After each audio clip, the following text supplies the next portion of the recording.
بسم الله الرحمن الرحيم. يا أيها المزمل قم الليل إلا قليلا نصفه أو انقص منه قليلا أو زد عليه ورتل القرآن ترتيلا إنا سنلقي عليك قولا ثقيلا إن ناشئة الليل هي أشد وطئا وأقوم قيلا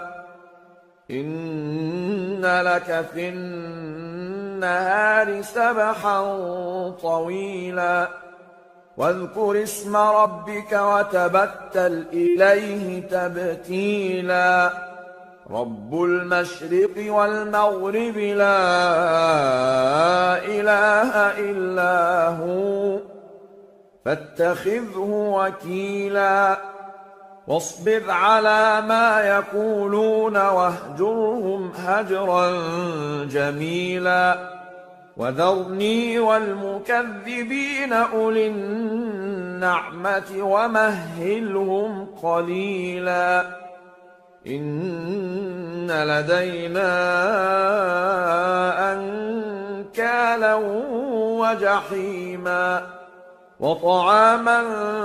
ذا غصة وعذابا أليما يوم ترجف الأرض والجبال وكانت الجبال كثيبا مهيلا إنا أرسلنا إليكم رسولا شاهدا عليكم كما أرسلنا إلى فرعون رسولا فعصى فرعون الرسول فأخذناه أخذا وبيلا فكيف تتقون إن كفرتم يوما يجعل الولدان شيبا السماء منفطر به كان وعده مفعولا إن هذه تذكرة فمن شاء اتخذ إلى ربه سبيلا إن ربك يعلم أنك تقوم أدنى من ثلثي الليل ونصفه وثلثه وطائفة من الذين معك والله يقدر الليل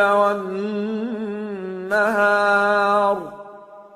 علم أن لن تحصوه فتاب عليكم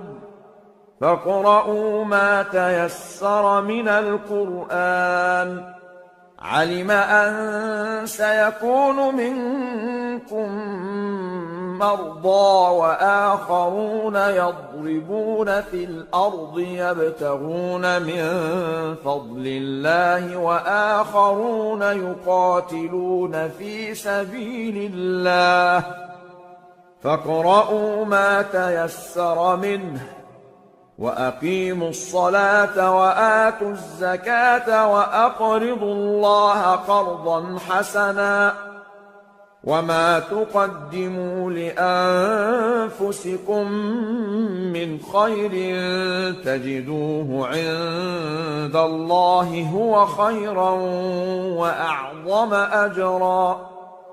واستغفروا الله